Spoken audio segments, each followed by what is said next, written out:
Welcome back to part 2 of this repair to the Satellit 2000 transistorized receiver from Grundig.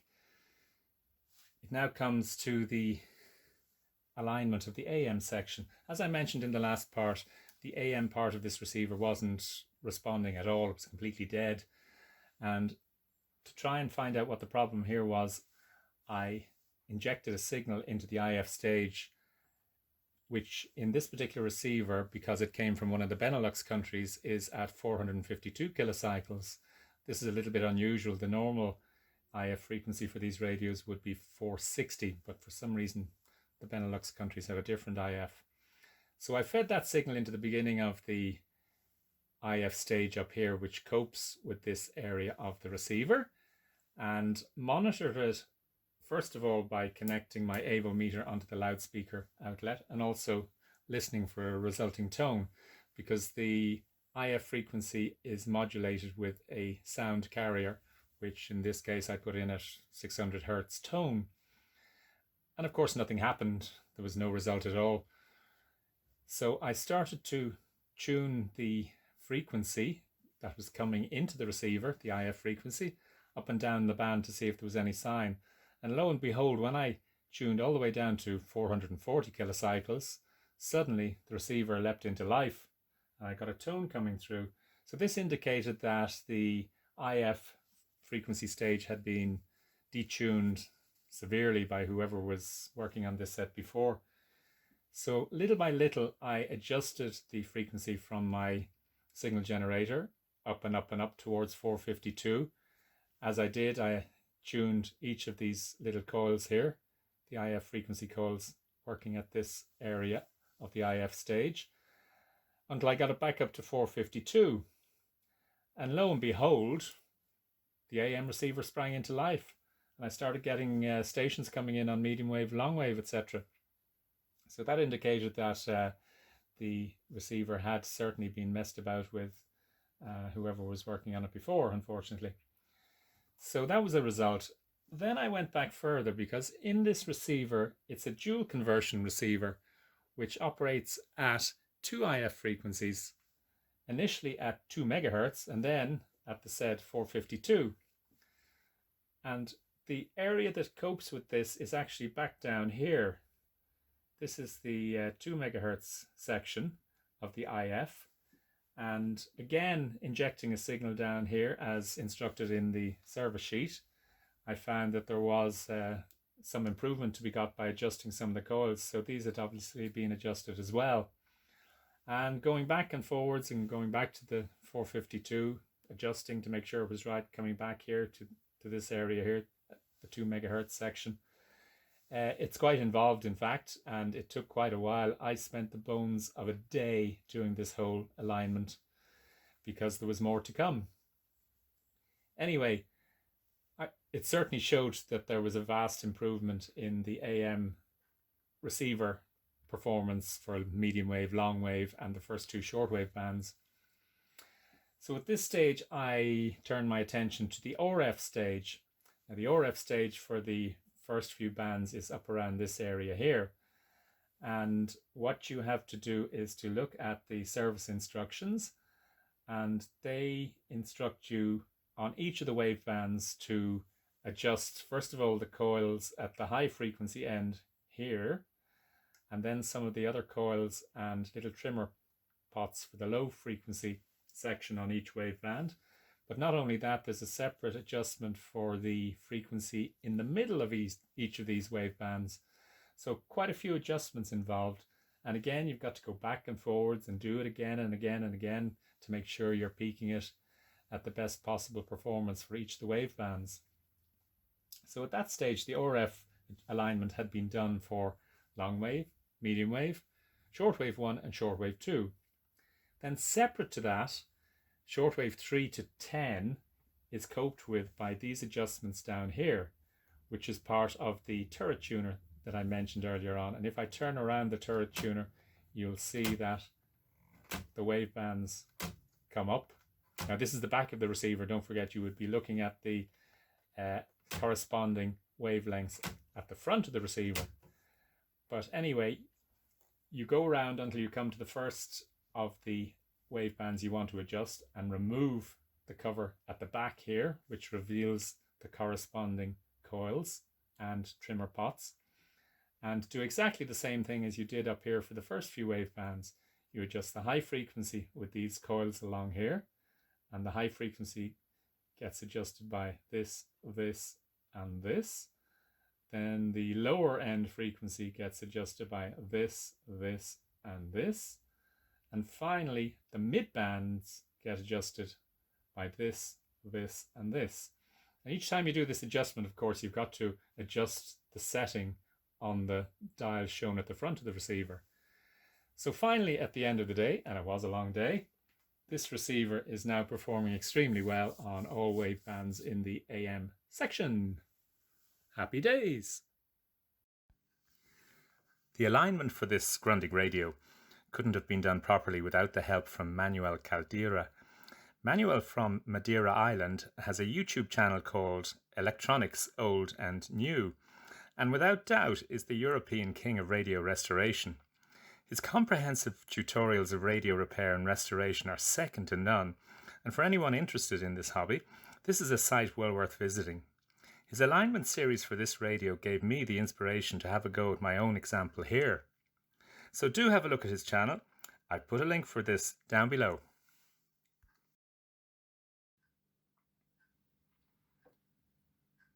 Having got the AM section of the radio working reasonably well, I noticed that the field strength meter on the front, the signal strength level meter, wasn't working at all on the AM stations, although it was working perfectly well on FM. So I turned my attention to the service diagram, and over here you can see the meter here that takes its FM signal from the area up here and its AM signal from the area down here. So I started tracing through the wiring up here through these various switches and couldn't find anything wrong. So I moved down to this area around here, and this looks like it is a detector separate from the main detector area over here that is solely used for the purpose of feeding the meter. So I measured the voltages around this transistor here, T19, and discovered that there was virtually the same voltage, which I think was around 8 volts, on the emitter, on the base, and on the collector. And that didn't make sense at all, because if you look at the collector connection here, it goes down through this little transformer straight to earth. So there should be virtually 0 volts here. Now this would suggest that there's an open circuit somewhere around here. So I'm going to have to take this little transformer out and examine it. It may be that there's just a dry joint on it, but I'm hoping it's something as simple as that, because this could be a tricky one, apart from the fact that it's in an obscure place in terms of trying to desolder it. But it's got to be done. This is the signal level meter, which, as you can see on FM, is displaying correctly. However, when I switch over to AM, nothing. This is the suspect IF transformer I was speaking about that looks as though it's open circuit. So as you can see, it's in the bottom of the IF board, and just going around here, it's going to be pretty tight in terms of trying to get it out, but the solder joints look perfectly okay, so there's no dry joints there. However, there is an open circuit, I think. So I might just try soldering the joints initially in the hope that the heat will go inside and perhaps repair what might be a dry joint in the transformer itself. But I live in hope. Let's see what happens. Out of the outer casing and see if there's any visible evidence of being able to repair this. I've dismantled this tiny little transformer. I don't know whether you can see it, but one of the wires coming from the center pin here is hanging free and obviously open circuit. And unfortunately, it's one of the windings that goes underneath the secondary winding and disappears out of sight. So it's impossible to repair this, unfortunately. So I'm going to have to try and get an alternative version from somewhere. This is the website BG Microelectronics based over in Texas I found on the internet that's offering a set of 4 IF transformers. Hopefully one of those will be suitable for what I'm looking for. And I paid the princely sum of $1.19 for this. Now I'd hate to tell you how much I paid for the postage to get these over to Ireland, so I won't. While I'm waiting for the IF transformer to arrive, if it ever does, I finish up the various jobs remaining, as this can be fitted at a later date when the chassis is back in the case. Now, one of these jobs, according to the service information, is checking the ambient current through the output transistors. Now, this is checked by breaking the collector track to the AD162 output transistor and measuring the current while adjusting the pot or 625. Now, this turned out to be 15 milliamps, while the specification described 6 milliamps as being required. So adjustment was made here. Likewise, another adjustment suggested was that a voltage of 1.4 volts was described across R557 to set the emitter voltage at T18. This is one of the driver transistors, but this was found to be already in spec, so I didn't have to adjust that at all. As you select the various shortwave bands by turning the turret tuner like this, these brass contacts make connection along here. So it was important to clean these, which I did. Now, they weren't particularly dirty, they were fairly shiny, but I cleaned them up, however. While I have the chassis out of the cabinet, I'm going to remove the loudspeaker just to visually inspect it, to see the condition of the cone, etc.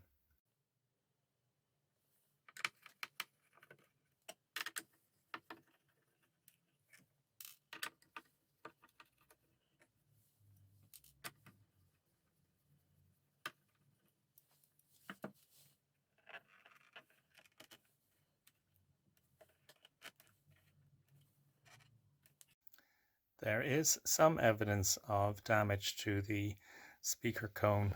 If I close up here, you can see a small hole over on the far side, and around here a little bit of tearing, and also over here. So I'm going to coat this with PVA glue, which has elastic properties, and hopefully that'll do the trick. I diluted down the PVA glue with water because I wanted the coat to be as thin as possible, and tested it out on a piece of kitchen paper, 1 coat here and 2 coats over here, to check how thick and how rubbery the solution was, and I was happy with the 2-coat version. So this is what I painted onto this speaker.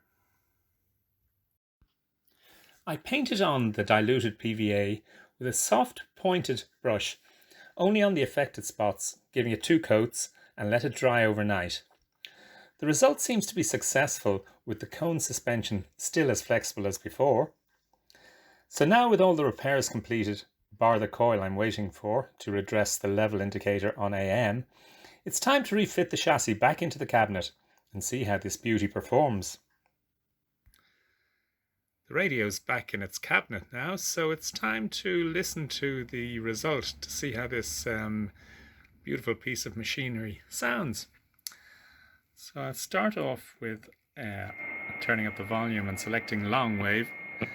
Now we get very little on long wave in this country, in Ireland. That's Radio 4. Big time armed robber.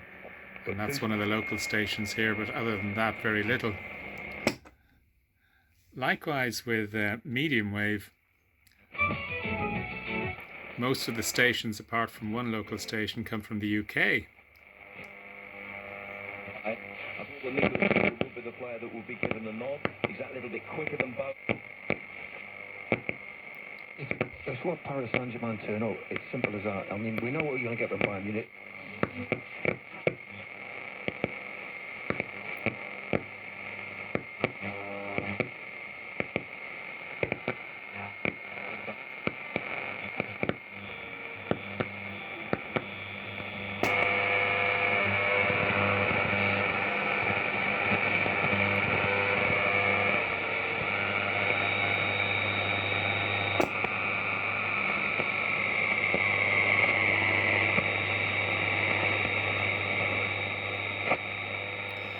Very little on shortwave 1 and shortwave 2.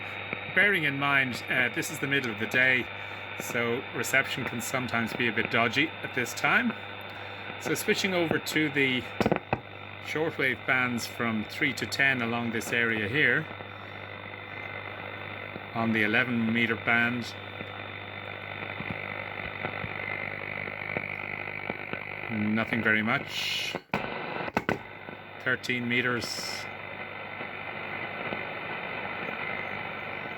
Likewise.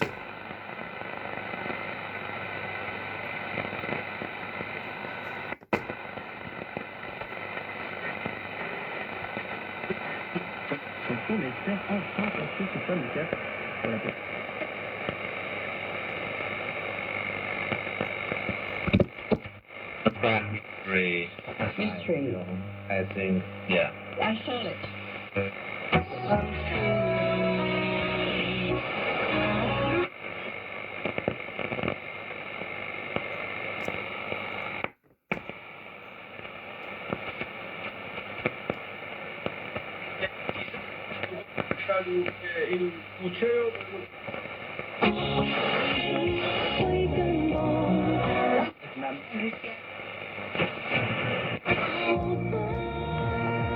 هم اتخذوا هذا القرآن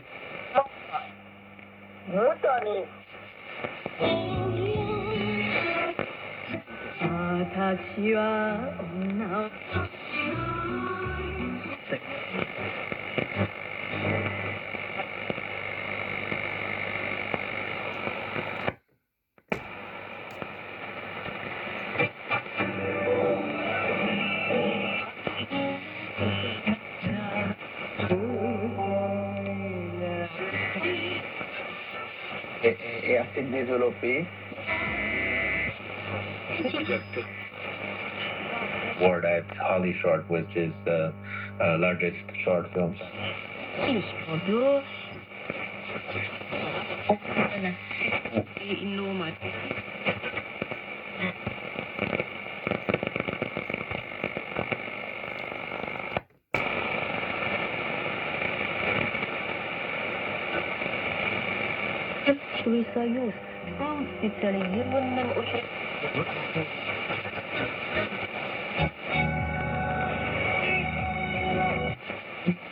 Too much and free.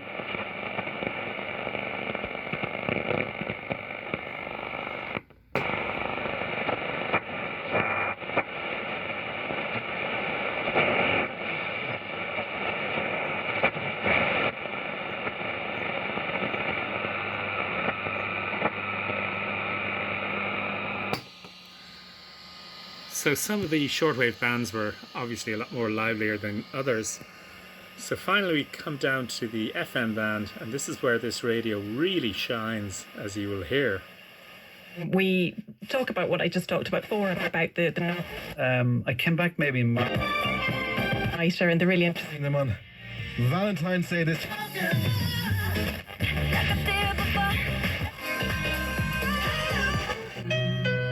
You'd love me. Victoria Butterworth has been on. Brother Kevin Butterworth.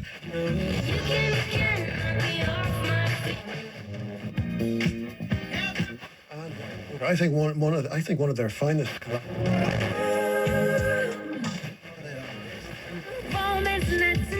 Because it seems to me to be.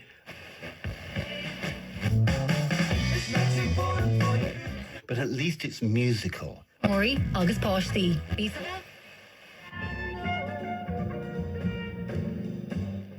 Ballo gjøre. Ikke en sånn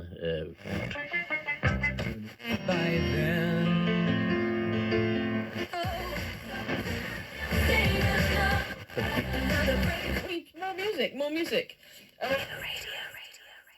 There are two reasons why. I was like an idiot walking around New York. I thought there was something wrong with his head, you know. Sam had an honest job and a less than honest job. He'd work. So there we are. I'm really pleased with the outcome of this repair to the Grundig Satellite 2000.